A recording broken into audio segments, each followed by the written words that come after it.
시편 60편 4절 읽도록 하겠습니다. 시작. 주를 경외하는 자에게 깃발을 주시고 진리를 위하여 달게 하셨나이다. 아멘. 여러분들 전쟁 영화를 보거나 전쟁을 보면은 깃발을 가진 병사가 있습니다. 그래서 깃발을 가진 자는 군대에 항상 중심에 있어요. 그래서 전쟁 중에 우리는 누구에게 여러분들 깃발을 맡기십니까? 장군이? 깃발은 첫 번째는 깃발을 맡기는 병사는 강건한 사람이어야 되고, 두 번째는 도망가지 않아야 돼요. 깃발 들고 무서워서 도망가면은 그 군대가 다 무너집니다. 그래서 강건해야 되고, 두 번째는 무서워하지 않는 용감함을 가지고 있어야 되고, 세 번째는 신뢰할 만한 병사에게 장군은 그 군계를 맡기고 자기 옆에 있게 합니다. 아울러서 그 군의 깃발은 장군이 있는 군의 중심에 장군과 함께 항상 있었습니다. 그래서 군대의 깃발은 군대의 존재와 승리와 패배를 의미하는 거죠. 그래서 깃발이 빼앗기면은 그 군대는 이미 다 졌다라는, 장군도 도망 죽고 깃발도 빼앗기고, 그래서 깃발이 서 있다라는 것은 그 군대가 건재하다라는 것을 의미하고, 깃발이 계속 서 있다라는 것은 승리하고 있다라는 의미입니다. 그래서 깃발은 군대의 존재, 군대가 건재하다라는 것, 승리하고 있다라는 것, 패배를 의미하는 것인데, 그래서 군기를 빼앗기는 것은 전쟁의 패배를 의미했고, 평시에 군기를 지키고 진영의 군기를 다는 것은 그 군대가 건재함과 강함을 보여주는 것입니다. 몰래 스파이가 들어와서 그 군기를 몰래 빼갈 정도로 군기를 빼앗기는 일들이 있다라고 치면은 그 군대는 경비가 허술한, 아주 전쟁에 나가도 패배할 정도의 군대라는 것입니다. 오늘 본문이 기록한 시편 60편을 보면은 이 시편 60편이 전쟁을 배경으로 쓰여졌다는 것을 알 수가 있습니다. 그리고 시편 60편의 마지막은 어떻게 끝납니까? 하나님이여 주께서 우리 군대와 함께 나아가지 아니하시나이다. 우리를 도와 대적을 치게 하소서. 사람의 구원은 헛됨이니이다. 우리가 하나님을 의지하고 용감하게 행하리니 그는 우리의 대적을 밟으실 이심이로다 라고 말합니다. 이것은 이 시편 60편이 전쟁에서 이스라엘이 패배하는 이유가 이러하다는 것을 고백으로 써놓은 것임을 알 수가 있습니다. 이스라엘이 이 전쟁에서 패배하는 이유는 바로 우리의 전쟁에서 하나님이 함께하지 않기 때문이라고 이렇게 써놓겠죠. 그래서 이스라엘 군대가 전쟁하러 나아갔지만 하나님이 그 군대와 함께하지 않았어요. 그래서 그 전쟁에서 패배한다는 것을 다윗은 경험하고 있다라는 것입니다. 그래서 하나님이 그들과 함께하지 않는 이유에 대해서 분명하게 말하지는 않고 있어요. 아직도. 그럼에도 불구하고 하나님이 왜 그들을 떠나서 이렇게 패배하게 하셨는지 그 이유에 대해서 분명하게 말하지 않습니다. 다만 다윗은 하나님이 이스라엘과 함께하지 않았기 때문에 전쟁과 전투에서 패배하고 있다는 것을 영적인 눈으로 다윗은 분명하게 보고 있다는 것이 중요합니다. 그는 자신들의 군대가 전쟁에 패배할 때 이러한 현상이 일어나고 어떤 현상이 일어나고 있는지 봅니다. 그는 1절에서 3절을 보면은 다윗은 다음과 같은 패배의 현상을 담담하게 가슴 아프게 고백을 합니다. 1절에서 3절 우리 한번 다 같이 한번 읽어보도록 하겠습니다. 시작. 하나님이여 주께서 우리를 버려 흩으셨고 분노하셨사오니와 지금은 우리를 회복시키소서. 주께서 땅을 진동시키사 갈라지게 하셨사오니 그 틈을 기우소서. 땅이 흔들림이니이다. 주께서 주의 백성에게 어려움을 보이시고 비틀거리게 하는 포도주를 우리에게 마시게 하셨나이다. 아멘. 여기서 하나님은 이스라엘 군대에게 첫 번째로 하신 일, 그 군대를 버렸고 흩으셨다라는 것을 다윗은 보았다라는 것입니다. 우리 군대가 버림을 받았다, 우리 군대가 흩어지고 있다라는 것을 보면서 너무 찢어지게 가슴이 아픈데, 그 이유가 영적인 데 있다라는 것을 다윗은 알고 있었다라는 것입니다. 지금 한국교회가 악한 세력, 악한 세상과 권력자들 앞에서 흩어지고 분열되는 이유는 하나님께서 한국교회를 지금 버렸고 흩어지게 하고 있기 때문에, 이 영적인 감각으로 우리는 다 그것을 알고 있다, 또 깨달아야 된다라는 것입니다. 두 번째, 다윗은 뭐라고 말합니까? 땅을 진동시키셔서 이스라엘 군대가 싸울 때 균형을 잡지 못하게 하시는 것처럼 이스라엘 군대가 흔들리고 오합지졸처럼 싸우게 하셨다라는 것을 보게 합니다. 세 번째는 이스라엘 백성들에게 어려운 일을 보이시고 비틀거리게 하셨는데, 마치 포도주를 마시게 하신 것처럼 사리를 분별하지 못하고 몸을 가누지 못하는 술 취한 자처럼 영적인 힘듦 속에서 패배를 경험하게 하신다라는 것입니다. 마치 지금 한국 교계를 말하는 것처럼 보입니다. 군대 안에 분열이 일어나고 하나가 되지 못하잖아요. 우리 한국 교회가. 교회들이 하나가 되지 못하잖아요. 군대 안에 분열이 일어나고 흩어지는 고통을 장군이 경험하고 있고, 기껏 전쟁하러 나아갔지만 형세와 군세는 흔들리고 싸움의 난간을 이겨내지 못하고 술 취한 자들과 같은 군대와 병사들의 모습을 멀리서 다윗이 보면서 직접 경험하고 보는 것입니다. 가슴이 아픈 일이죠.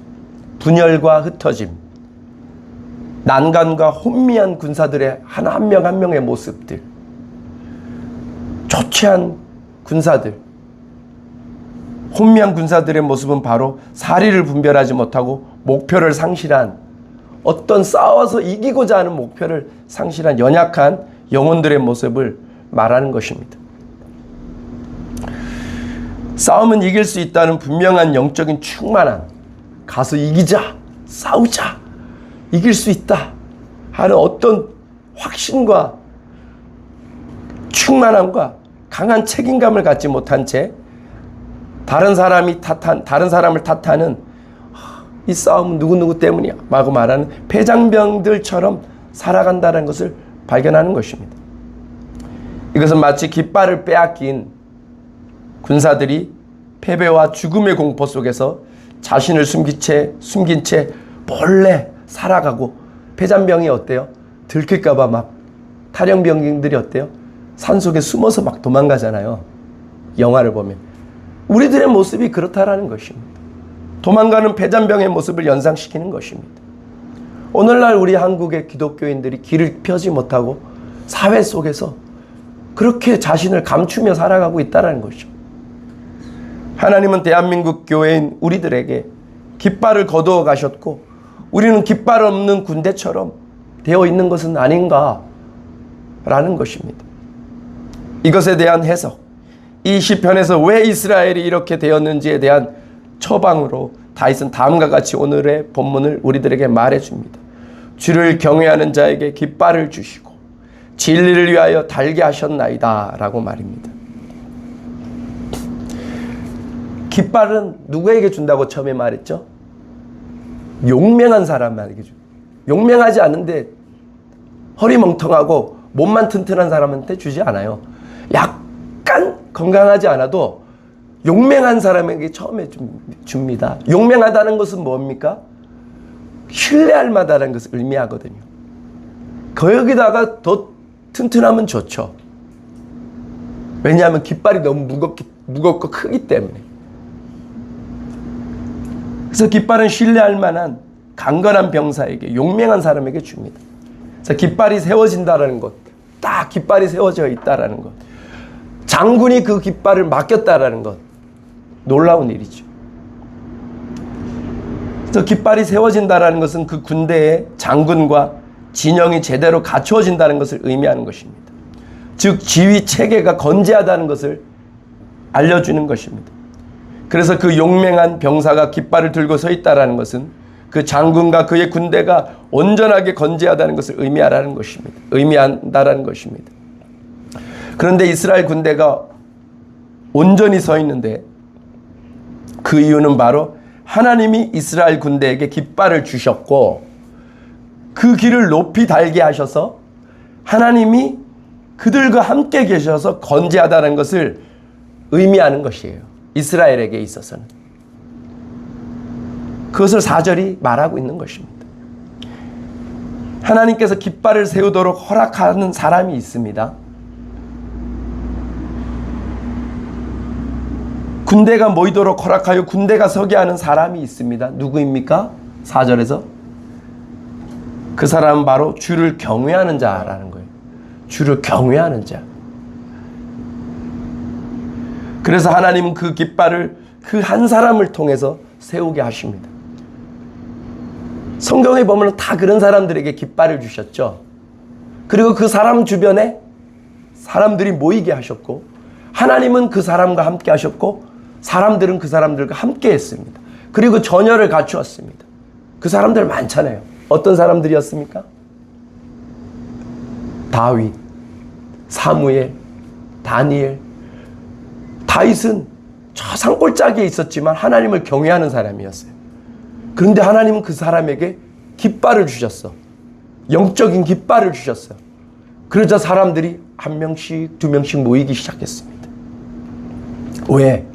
하나님이 그와 함께 하고 있는 것을 보았기 때문에. 사울 왕조차도 다윗에게 하나님이 함께 하고 있는 것을 봤다라고 성경은 기록해 놓았습니다. 깃발이 있었던 거죠.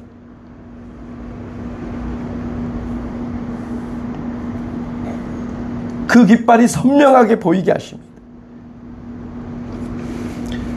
그 깃발이 보일 때 사람들은 그 깃발을 중심으로 군대로 모이게 되는 것입니다. 그래서 교회는 군대의 속성이 반드시 드러나게 돼 있어요. 왜? 지금은 전쟁 기간이에요. 군대는 전쟁입니다. 하나님은 이스라엘 백성들을 출애굽시킬 때 군대별로 첫 번째로 편성을 했다는 것을 기억해야 됩니다. 50세 이상 되는 사람들과 여자와 아이는 가족들로 남아있지만 모든 것들을 군기별로, 지파별로, 군기별로 그리고 대표자별로 해서 군대로 편성하셨습니다. 그러한 사람들이 바로 목사가 되고 또 설교자가 되게 하시길 기도합시다. 하나님은 지금 자신의 깃발을 들고 서 있을 자를 지금 찾고 있는 거예요. 작은 한 사람일지라도 저 산골짜기에 있는 못 배운 다윗과 같은 사람일지라도 하나님을 경외하는 한 사람을 찾고 있는 것입니다. 그리고 하나님의 싸움을 할 사람을 지금 찾고 계시고 자신의 싸움을 대리할 사람을 지금도 찾고 계십니다. 하나님은 그러한 사람을 다윗처럼 다니엘처럼 사무엘처럼 느헤미야처럼 드러나게 하시고 높이실 것입니다. 하나님은 누구에게 깃발을 주십니까? 그 사람은 바로 주를 경외하는 사람입니다. 주님을 섬기고 하나님을 예배하고 하나님의 말씀에 귀를 기울이고 용맹스럽게 충성을 다해서 목에 칼이 들어와도 끝까지 깃발을 들고 서 있을 그 한 사람을 주님은 찾고 계십니다. 그리고 그는 무엇을 위해 싸웁니까? 그것은 바로 하나님의 진리라고 오늘 말씀하고 있는 것입니다. 우리가 믿는 이스라엘의 하나님의 특징이 있습니다. 그 특징은 바로 그분이 바로 진리의 하나님이라는 거예요. 하나님은 이 세상에서 무엇과 싸웁니까? 사람들을 지옥에 가고 있는 거짓과 싸우고 있는 것이에요. 그래서 사람들의 눈을 뜨게 하는 일을 예수님이 하셨던 것입니다. 지난주에 말씀드렸던 것처럼 하나님은 이 진리로 이 땅에서 지금 싸우고 있는데 그 진리를 가지고 싸우려면은 목숨을 걸어야 되는 거예요. 이 땅에서. 그래서 하나님의 깃발을 가진 사람은 진리의 전쟁을 하는 사람임을 명심해야 되고 그 특징을 가져야 된다는 것입니다. 오늘날 교회의 패배가 눈에 띄게 막 보도가 되진 않아요. 하지만 교회가 쇠약해지고 교회를 다니는 성도들이 사회 속에서 승리를 한다거나 어떤 하나님을 영광을 드러내지 못하는 것은 눈에 띄게 더욱 분명합니다. 교회가 소리 없이 쇠약해지고 어떤 분명한 전쟁을 하지 못한 채 숨어 지내는 사람들처럼 보인다라는 말입니다. 왜 이러한 현상들이 일어날까요? 그 이유는 바로 진리의 깃발을 들고 설 진리의 사람들이 일어나지 않았기 때문이에요. 다윗이 일어나고 진리를 맡기면 그 주변에 많은 사람들이 일어나게 되고 국민들도 그렇게 변화가 된다는 사실입니다.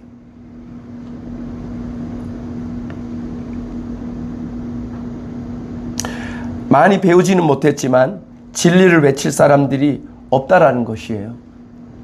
많이 배웠지만 성공했지만 진리를 들고 설 하나님을 경외하는 사람이 없다라는 것입니다. 교회마다 최소한 목회자들은 이 진리의 깃발을 들어야 될 줄 믿습니다. 예. 진리란 기도와는 또 다른 것이에요.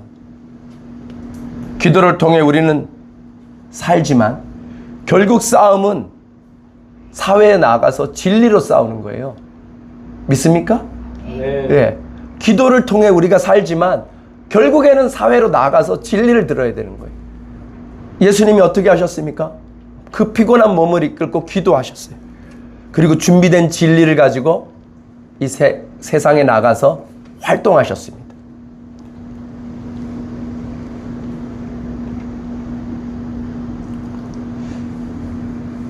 그래서 진리를 이 땅에 드러내어 이 땅에 무엇과 맞붙어야 되냐면은 이 땅에 있는 사람들의 개똥 철학하고 맞붙어서 진리를 얘기해 줘야 돼, 우리가. 그렇잖아요. 아저씨들, 기독교인 아저씨들도 있을 거 아니에요. 그러면은 계속 자신들의 삶의 철학, 이렇게 살아야 된다 하고 막 술 드시면서 얘기를 하잖아요. 그런 것들을 변화시켜 줄 사람들이 술자리에서도 일어나야 되고, 술을 뭐 마시라는 얘기가 아니에요. 친구가 되어줄 수 있잖아요. 예를 들어서 이 땅에 모든 사람들이 가지고 있는 사상과 논리와 개똥 철학과 맞붙어서 승리할 때 승리를 해야 된다라는 것. 승리할 때 진리가 나타나는 것입니다. 그런데 그것을 드러내어서 보여줄 작은 자들이 없다라는 것이죠. 우리가 싸우는, 크게 얘기했을 때 우리가 싸우는 법안들이 있죠. 차별금지 법안이 통과되기 위해 적들은 모든 힘을 지금 다시 결집시키고 있습니다. 그죠? 그들은 누워있는 게 아니에요. 어떻게 하면 이것을 결집시키고 이 사회 속에 있는 사람들에게 이것을 전파할까? 그것만 생각하고 있어요. 다시 법안을 상정하고, 법안을 상정할 뿐만 아니라 언론과 문화를 통해 청년들과 청소년들 그리고 시민들을 세뇌시켜서 자기네 편대로 만들어서 법안을 통과시키려고 한다는 거죠. 그래서 기독교인들을 근본주의 극우 기독교로 몰아서 소수자인 동성애자들을 기독교라는 횡포로 인해 고통받고 차별받는 약자로 묘사하려고 굉장히 노력하는 것을 여러분들이 보잖아요. 언론과 TV에서. 마귀가 하는 일은 최선을 다해서 법안만 상정시키려고 정치인들을 모집하는 것이 아니라 TV를 통해서, 미디어를 통해서 모든 국민들에게 그것을 주입시키고 온 힘을 다하고 있다는 거예요.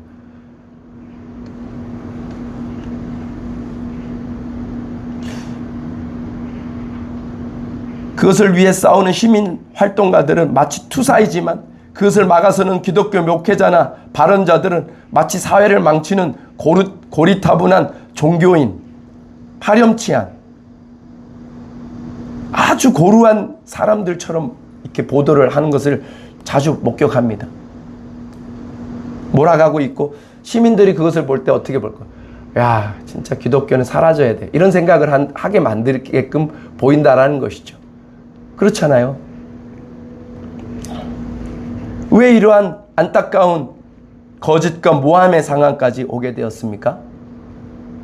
그 이유는 정치, 경제, 사회, 문화, 언론, 방송, 군사, 교육, 모든 직장, 모든 분야에서 작은 진리의 깃발을 든 정치인, 진리의 깃발을 든 선생님, 근로자, 자영업자, 노동가, 기업가, 농민, 건축가, 교수, 선생, 사상가들, 철학자들, 경제인들, 진리의 사회인을 배출하지 못했기 때문에 전체적으로 지금 수세에 몰려 있는 것이죠.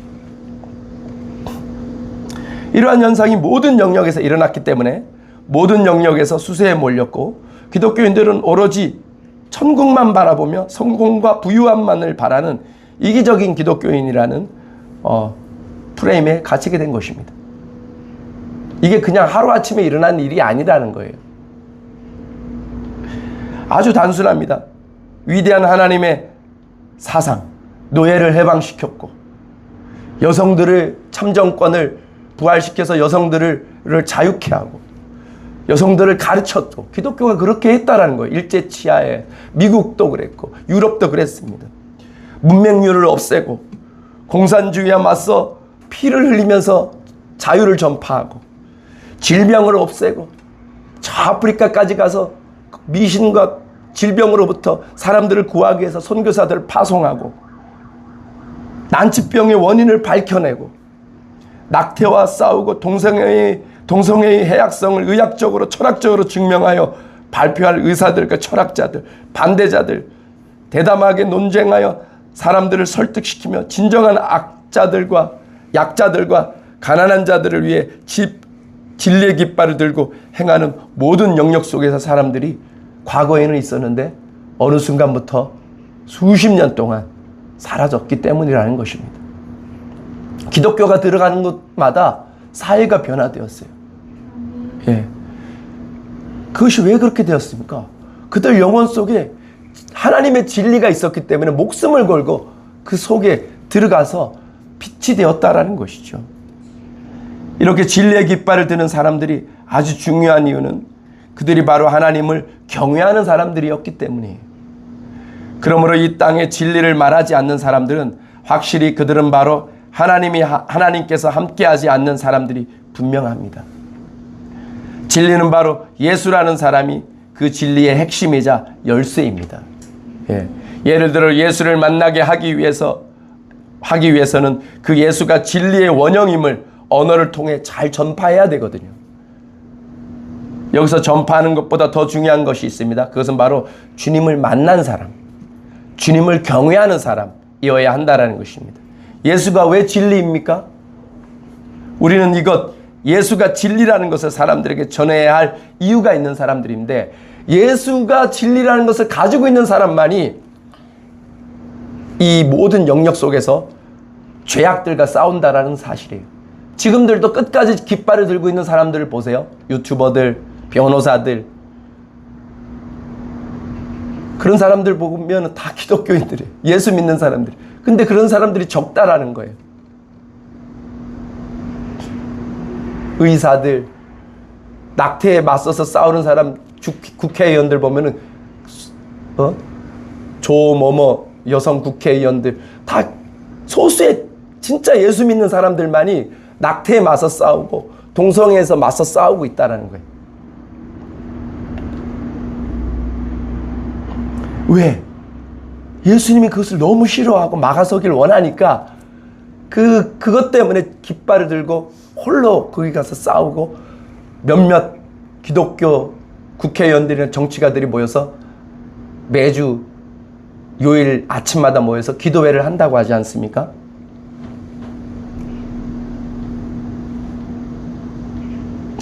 그런데 예수의 이름을 전해야 할 이유를 잘 모르고, 아울러서 그렇게 사람들에게 왜 낙태나 동성애를 막아서야 할 이유를 설명할 이유를 가진 사람들이 없는 사람들이 너무나도 많다라는 거예요.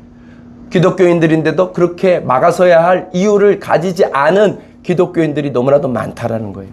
절박하지 않다라는 것이죠. 지금 정치 영역 속에서 예수가 그 속에서 깃발을 꽂아야 할 이유, 정치 영역에 예수의 말씀, 성경적 정치가 되어야 하는 이유를 아는 진리의 깃발을 가진 사람이 몇 없다라는 것입니다. 이것은 교회가 바로 그러한 사람들을 길러내지 못한 유명무실한 허당의 집들로 서 있었다라는 것도 의미하는 것이죠. 교회는 병원을 보유한 군대이지 병원 자체가 아닙니다. 교회는 일주일에 한 번 오는 사람들을 즐겁게 해주는 서커스단이 아니라는 말입니다.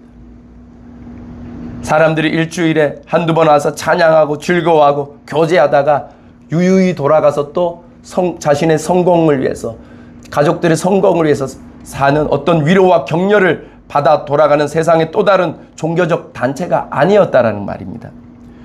교회는 이 세상 속에서 싸우는 군병들을 보내는 진리의 무엇과 뭐라고 성경에 기록해 놓았죠? 진리의 기둥과 터. 진리의 기둥과 터라고 분명하게 얘기했어요. 그래서 진리를 갖고 이 세상 속에 들어가는 본부라는 사실을 우리가 잊어버린 것이죠. 예수님이 말씀하셨습니다. 내가 곧 길이요 진리요 생명이라고. 그래서 각자마다 다 길이 달라요. 병우 형제의 길이 예수님인 이유는, 병우 형제는 이미 정해져서 하나님 나라로 들어가는 병우 형제님의 길이 따로 있어요. 어떻게 인도할지는 예수님이 알고 있어. 예. 그렇기 때문에 예수님께 모든 것을 걸어야지만 예수님이 길인 거예요. 예수님이 길을 가르쳐 주는 게 아니에요. 예수님 안에 길이 있어요. 그래서 우리는 예수님 안에 거할 때 그 길을 걸어갈 수가 있는 것입니다. 아멘. 그리고 예수님이 진리예요. 예수님이 생명이에요. 보배자매도 마찬가지예요. 예수님을 믿고 예수님 안에 거할 때 선택할 길이 나타나. 그럼 그것을 선택해야 되는 것입니다. 할렐루야. 용기가 필요한 거죠. 그것을 선택해야 돼. 예수님이 너 이 길로 가야 된다. 그럴 때 그것을 선택해야 된다는 거죠. 저도 마찬가지입니다. 그리고 주님께서는 다음과 같이 말씀하셨습니다. 요한복음, 이거는 좀 찾아서 읽도록 하겠습니다. 8장 44절입니다. 요한복음 8장 44절.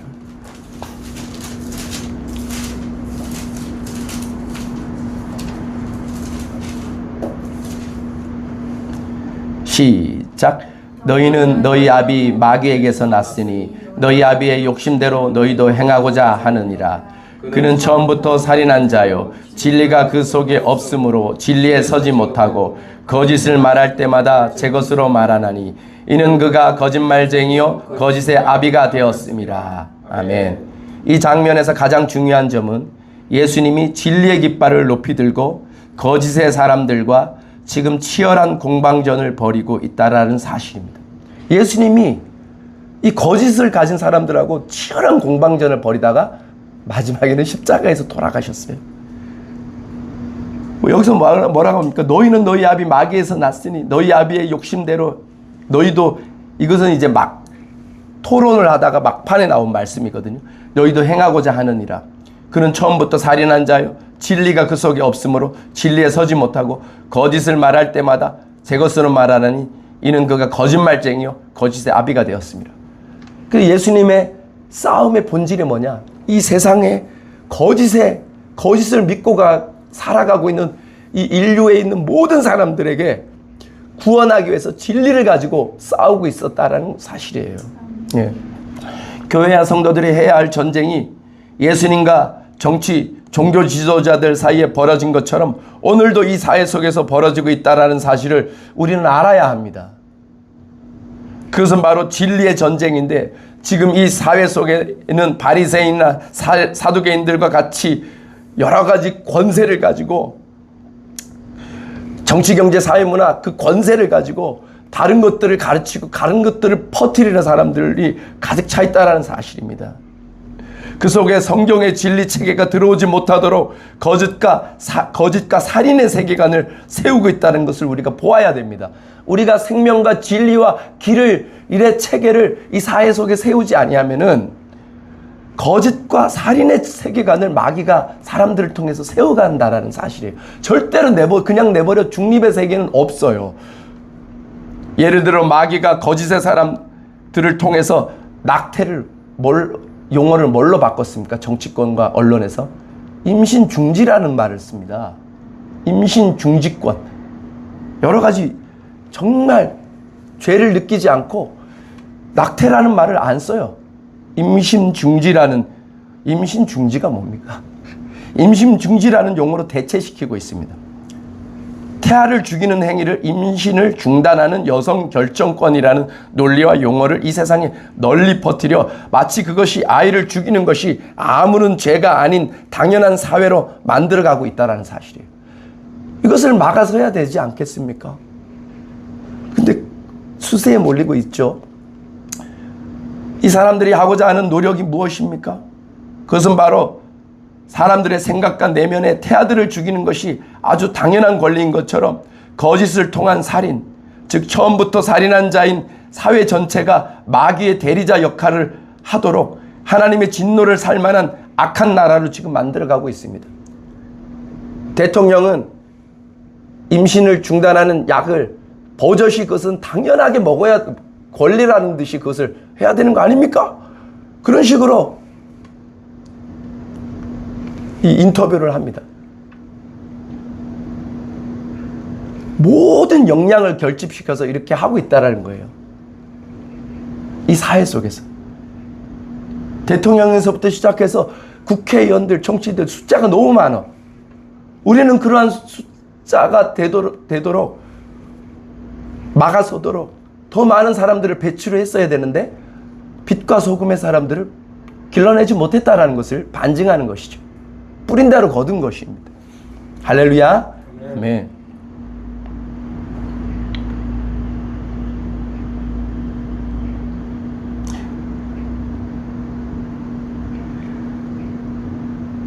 이에 대해 교회와 성도들은 무엇을 해야 하고 무엇을 보며 무엇을 하고 있습니까? 누가 그 속에서 진리의 깃발을 들고 주님께 힘을 얻어 싸우고 있습니까? 물론 그것을 대적해 싸우는 분들이 있습니다. 시위를 하고 글을 쓰고 법안을 만들고 유튜브를 하고 세미나를 개최하는 등의 진리의 사람들이 없다라는 것이 아닙니다. 그러나 전체적으로 우리가 너무 수세에 몰렸다는 거죠. 일반 성도들 가운데 정치, 경제, 사회, 문화, 교육 등에 진출한 기독교인들이 그것들을 향해 자기의 영역 속에서 진리의 깃발을 꽂고 일반 성도들이 그 깃발을 들지 않는다라는 사실이 중요한 포인트입니다. 목회자들이 그렇게 하지 않고 있다는 것이 중요한 포인트입니다. 교회 안에서 그렇게 하지 않고 있다는 것이 중요한 포인트고, 왜 젊은이들이 모이지 않을까요? 젊은이들은 순수하기 때문에 진리를 갈망하는 그 본능이 있어요. 정의를 갈망하는, 공의를 갈망하는 본능이 있어요. 우리들처럼 늙은 사람들은 그러려니 할 수 있지만 청년들은 그렇지 않다라는 거죠. 만약에 교회 안에 시퍼런 정말 푸르른 그리스도의 진리가 선 것을 보고 공의와 정의가 살아있는 것을 보고 진리를 딱 발견하잖아요. 그 진리를 찾고자 하는 불신자들도 찾아오고 청년들도 찾아온다라는 사실입니다. 하나님이 그렇게 모아주신다라는 거예요.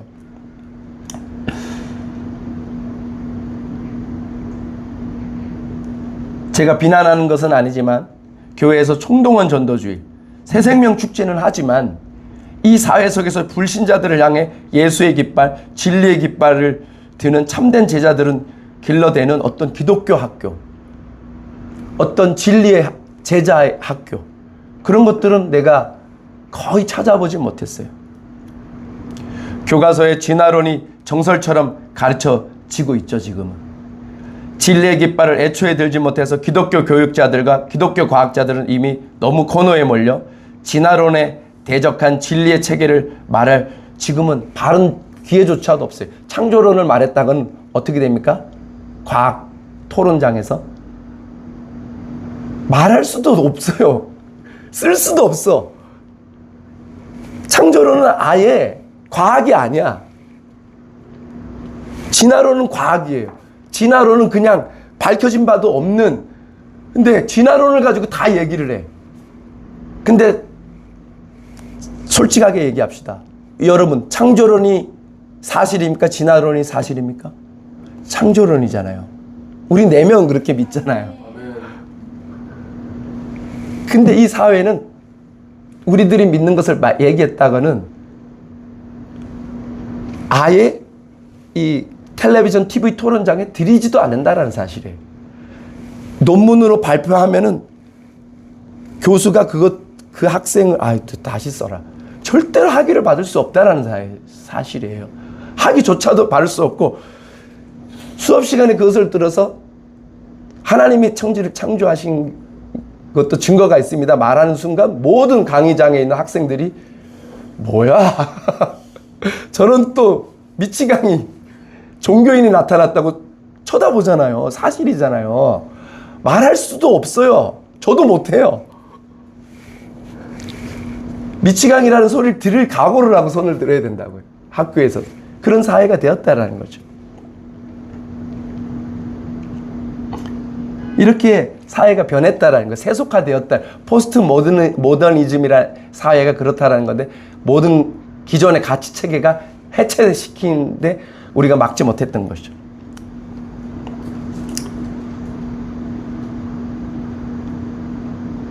어쨌든 우리가 예수의 깃발, 진리의 깃발을 드는 참된 제자들은 그를 길러내지 않았다라는 것을 의미한다라는 것입니다.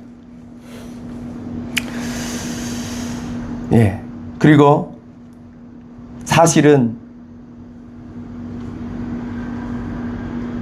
우리가 싸워야 될 것은 진화론이 사실은 허구이고 단지 허황된 가설일 뿐임을 드러낼 수는 있었어요. 그것을 끊임없이 진화론이 허구이고 가설이고 말도 안 되는 원숭이가 여러분이 된 거예요. 원숭이가 내가 됐다는 건 말도 안 되는 것을 사람들이 믿고 있다는 거예요. 그것이 허구이고 말도 안 되는 것을 밝혀낼 수는 있었어요. 최소한. 그죠? 근데 그것을 밝혀내고 싸우는 역할을 하지 못했고 모든 텔레비전이 그것을 사실인 것처럼 만화 영화에서부터 그것을 전제 조건으로 깔고 그러면서 공룡에서 막 멸망해서 막 원숭이에서부터 원시인으로 우리가 나오잖아요. 만화 영화 보면 원시인들이 막 우가 그러면서 막 뜯어 먹다가 갑자기 누가 불을 발견해. 그다음에 그 불을 발견하면서 그 권세를 가지고 막 불을 가진 사람을 추앙하게 되고 막 어떤 사람은 바퀴를 개발하면서 원숭이에서 막 개발해가지고 우리가 지금까지 온 거예요. 그걸 우리가 다 어렸을 때부터 교육받고 믿고 있는데 사실은 다 거짓말이라는 사실이죠. 근데 모든 사람이 그것을 믿었고 저도 그것을 믿었고 거기서 벗어날 수가 없어요. 죽었다 깨어나도 저는 창조론을 믿을 수가 없었어요. 어렸을 때부터 그것을 너무 믿었기 때문에 창세기 1장이 사실은 믿어지지 않았어요. 나중에 울면서 삼기도 하고 했을 때 초자연적인 하나님의 역사하심으로 그것이 거짓의 집이 내 안에서 깨지는 경험을 하나님께서 했을 때 그때 내가 자유케 되는 경험을 하게 되었습니다. 여러분들은 그런 경험 없이도 잘 믿기 때문에 그냥 수없이 많은 젊은이들이 그 속에 갇혀서 쇠사슬에 묶여 있다는 거예요. 그래서 권세 있는 진리의 깃발을 든 사람, 기름 부음 받은 진리의 사람들이 나타나서 강력하게 설교하고 강력하게 논리를 전파할 때 자유케 되는 거예요. 그래서 언어 전쟁, 말의 전쟁에 있어서 깃발을 든 사람들이 나타나야 되는데 하나님이 기름 부은 사람들이 나타나야 된다는 사실입니다. 예. 어쨌든 찰스 다윈의 가능성이 희박한 찰스 다윈의 경험을 통한 추측 가설이라는 것을 드러냈어야 했는데 이제 진화론은 모든 이론들의 기반이 되었어요. 기독교조차도 성경이 진화되었다라고 쓰는 사람들이 자유주의자들이에요. 성경이 진화되었대. 그리고 사람들이 거기에 대해서 계속해서 내용들을 첨가시켜서 성경이 진화되어서 왔다라는 것이 바로 자유주의 신학입니다. 그러나 그렇지 않잖아요. 이것은 하나님이 가라사대라고 하나님이 선지자를 불러서 자신의 말씀을 주셔서 성령 안에서 기록한 것이 성경이라는 것이 우리 보수주의자들, 복음주의자들이 믿는 바입니다. 예. 그래서 이제 진화론은 모든 이론들의 기반이 되었다는 사실은 전무후무한 교회의 숫자적, 재정적, 건축적 성장 속에서 이 진화론이 지배하고 있는 사회로 바뀌었다는 것은 무엇을 반증하고 또 말해주는 것입니까? 그것은 바로 사람들을 천국으로 인도하려고 우리는 노력했지만 이 땅은 지옥으로 가는 길이 열렸다라는 사실입니다.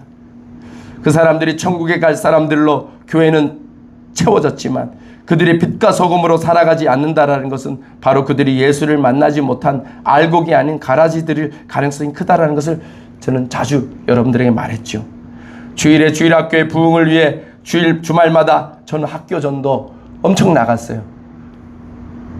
그래서 주일학교가 줄어들면 전도사들이 엄청 스트레스를 받았어요.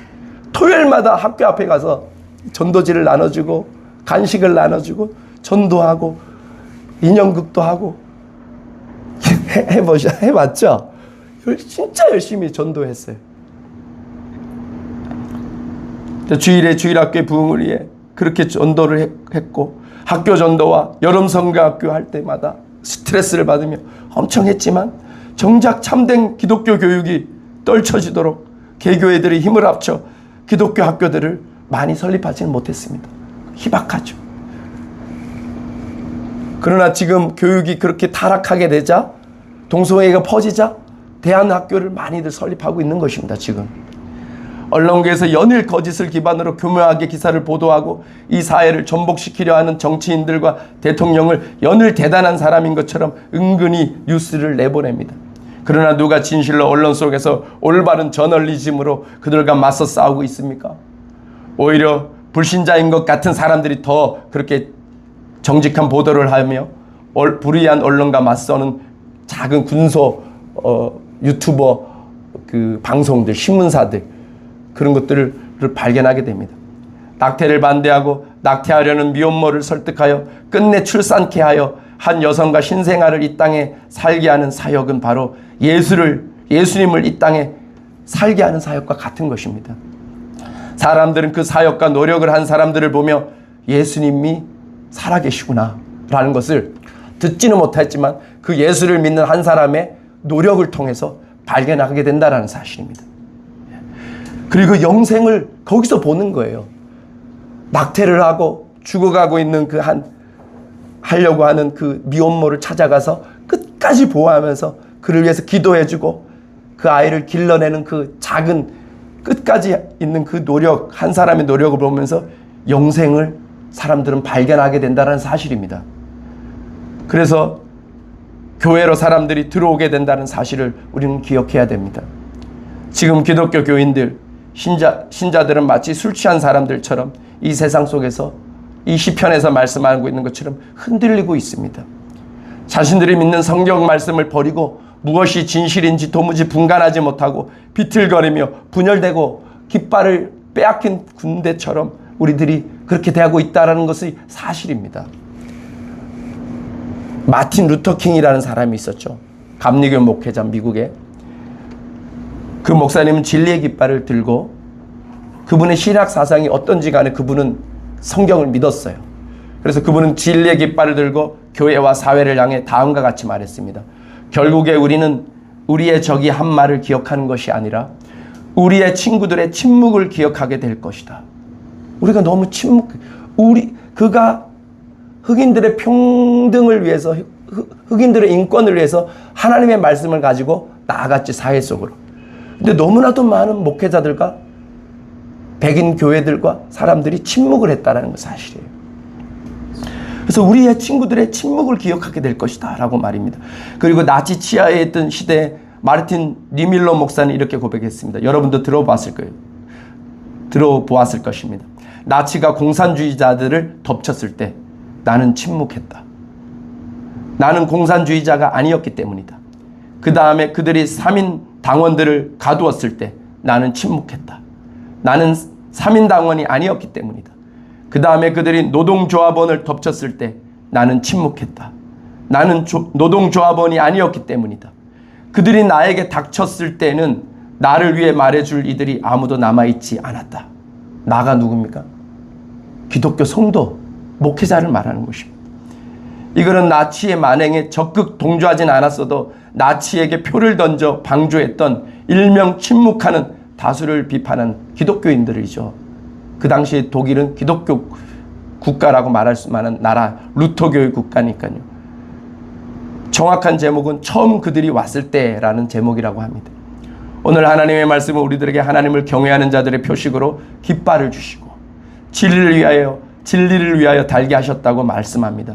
정말 이 대한민국과 이 사회 속에서 우리가 진리의 깃발을 높이 달고 또 그 깃발을 갖지 못한 이유는 무엇입니까? 그 이유는 바로 우리가 예수를 알지 못하고 또 예수가 진리라는 것을 깨닫지 못했기 때문일 수 있습니다. 즉, 천국에는 가고 싶지만 예수의 제자로 살기 위해 십자가는 거부한 사람들이 많다라는 이야기입니다. 예수가 하나님의 아들이시고 예수가 하나님이시고 예수를 믿지 않으면 지옥에 가고 그리고 이 땅에 예수의 이름을 전파하고 예수를 이 땅에 영화롭게 하기 위해 모든 대한민국의 땅 위에서 영역 가운데서 진리의 깃발을 든다라는 것은 진실로 하나님을 경외하는 삶임을 우리는 알아야 한다라는 것입니다. 아브라함 카이퍼는 네덜란드에서 프랑스 혁명이 유럽을 덮고 있었을 때 프랑스 혁명을 반대하면서 반기독교 혁명에 대항해 반혁명당이라는 당을 만들게 됩니다. 그런 다음과 같이 성경이 영원한 진리라는 것을 확신하며 사람들에게, 교회에게 다음과 같이 말하며 정치계에서 싸우게 됩니다. 교육계에서 싸우게 됩니다. 그는 이렇게 말을 했습니다. 인간 삶의 모든 영역에서 만유의 주제이신 그리스도께서 내 것이다 라고 외치지 않는 영역은 한치도 없습니다 라고 말입니다. 그렇지 않습니까? 이 대한민국 사회 영역 가운데 예수님의 땅이 아닌 것이 어디 있습니까? 그리스도께서 내 것이 아니야, 저거는 내 땅이 아니야, 여기까지만이야 라고 말하는 영역이 어디 있습니까? 모두 다 그리스도의 영역인데 우리는 왜 그 영역을 버리고 빼앗기고 있습니까? 말씀을 마무리하겠습니다. 하나님이 왜 한국교회와 함께 나아가지 않고 하나님이 왜 우리 한국교회를 버리고 계신가? 그 이유는 바로 우리가 하나님을 경외하지 않기 때문이라고 시편 60편은 말씀합니다. 그리고 우리에게 하나님이 깃발을 주시지 않았기 때문에 모두 흩어지고 있다라고 성경은 다윗은 이야기하고 있습니다. 즉 하나님께서 우리들에게 깃발을 주시기를 거절하고 있기 때문이라는 것입니다. 각 교회들마다 이 진리의 깃발이 높이 나부끼기를 기도합니다. 그리고 청년들이 이 사회 속으로 나아갔을 때에는 어디를 가든지 예수의 제자로서 전 세계 어디를 가든지 자유롭게 갈 수 있도록 우리 교회는 길러서 이 세상 속에 내보내야 됩니다. 그리고 각 교회들마다 교회 성장을 위해 기도할 것이 아니라 진리의 사람들인 예수 제자들이 나타나 이 땅에서 예수의 이름이 전파되고 높임을 받도록 기도해야 할 것임을 우리는 믿어야 한다는 사실입니다. 너희는 가서 모든 족속으로 제자를 삼아 라고 했을 때 그 족속은 네이션이라고 기록이 되어 있습니다. 그래서 국가적 변화, 그 국가 안에 있는 모든 사람들을 제자로 삼는 것이 우리의 사명인 것이지 단지 몇 사람들만 교회로 데려와서 교회를 성장시키는 것이 끝나는 것이 아니라는 것입니다. 그 국가 안에 있는 모든 영역 속에 제자로 삼아 그 나라가 예수 그리스도와 그분의 뜻에 합당한 나라가 되게 하는 것이 우리의 목표라는 것입니다. 하나님께서 우리 놀라운 교회와 한국교회에 다시 진리의 깃발을 맡기시고 우리와 함께 전쟁터에서 싸우시길 기도합시다. 그리고 오늘 우리가 이 성경 말씀을 내 마음에 새기고 진리를 간구하며 이 하나님의 말씀이 깨달아지고 사람들에게 하나님의 나라의 예수 복음을 전할 수 있게 진리의 깃발을 주시는 위대한 주님의 종이 되게 해달라고 기도합시다. 사람이 거듭나는 것은 바로 성령을 받을 때이고 그때 하나님의 진리가 우리 속에 자라나게 되는 것입니다. 지금은 아주 치열한 영적인 전쟁의 시대입니다. 영의 눈을 뜨고 하나님의 싸움에 참전합시다. 함께 성경을 게을리 읽고 진리를 위해 싸우지 않고 또 기도하지 않았던 우리들, 너무 바빠서 이 성경 읽기를 조차도 힘들었죠. 피곤하고 힘들어서. 이 모든 것들 개인 기도하지 않았죠. 단체 기도는 했지만 개인 기도하지 않았고 성경을 깊이 있게 읽고 내가 변화되려고 했던 것, 하지 않았던 것들을 회개하고 또한 다시 한번 진리를 위해 싸우고 이 진리를 전파하는 내게 해달라고 우리 함께 기도하고 우리 축도로 마치도록 하겠습니다. 우리 주여 한번 외치고 자유롭게 기도합시다. 여러분, 우리 채널 구독과 좋아요 눌러주세요. 다음에 또 만나요. 안녕. 안녕.